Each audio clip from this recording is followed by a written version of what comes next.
This weekend, the country is pausing to remember the lives of soldiers who died serving our country, and some have already visited Louisville to pay their respects to the fallen. WHAS 11's Johnny Archer went to Zachary Taylor National Cemetery to share their stories.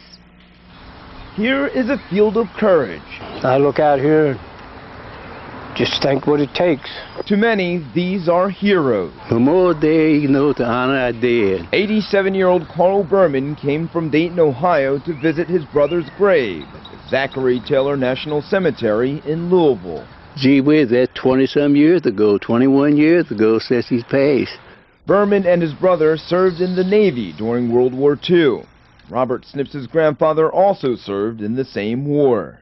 Well, honestly, I never met my grandfather. He died 2 years before I was born.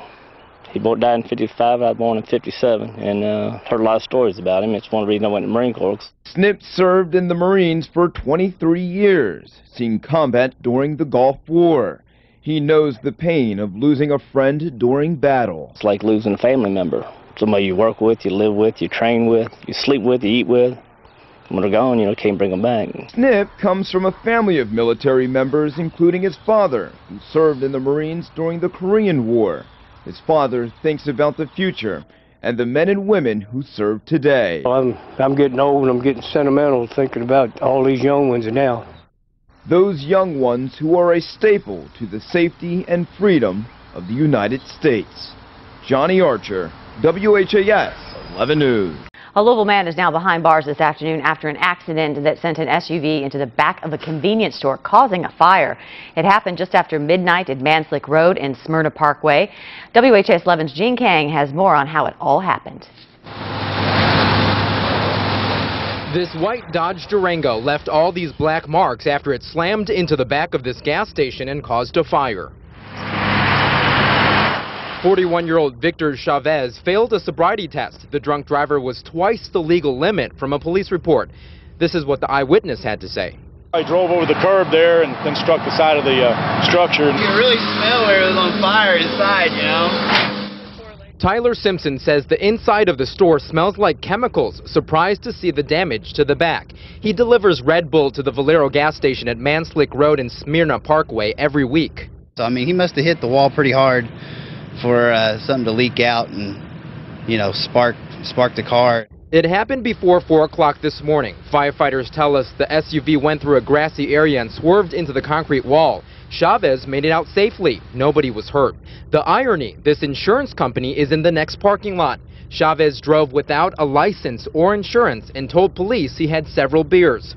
Security cameras in the area. This is what loyal customers had to say. I don't understand how people get away with stuff like that, really, you know, with no insurance. Needless to say, there's going to be a lot of cleanup, and Chavez is now locked up at Metro Corrections. He's supposed to be facing a judge soon. Reporting from South Louisville, Gene Kang, WHAS 11 News. In light of the recent violence in West Louisville, one local church is taking their message of hope to the streets. WHAS 11's Johnny Archer reports on the latest movement to spark change in a hostile environment. Down at 32nd and Greenwood in West Louisville, the block is filled with praise outside the Elam Baptist Church. Somebody is going to look beyond all of their faults. And minds are filled with hope.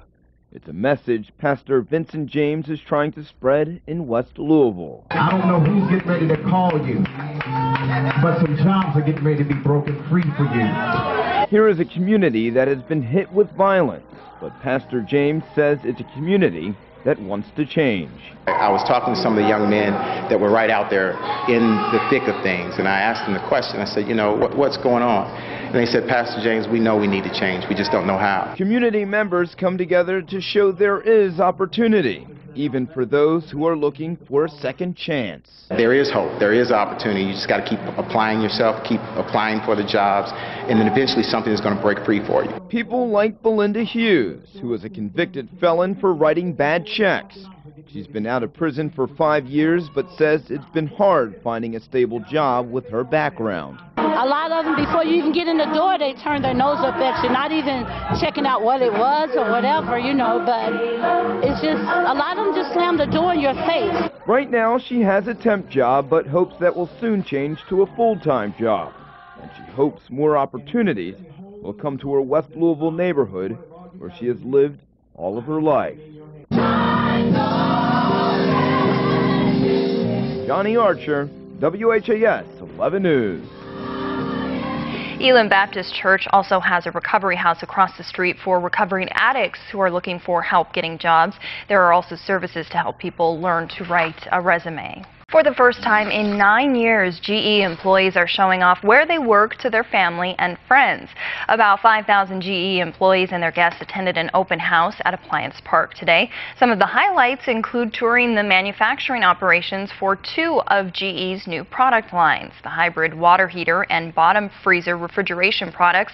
It's a rare look inside the manufacturing operations that family members normally only hear stories about.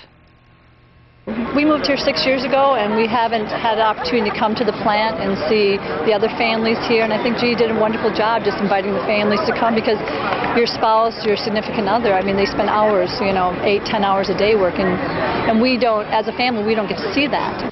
The new products and manufacturing operations that were toured today are part of the $800 million investment GE is making at Appliance Park over the next 2 years.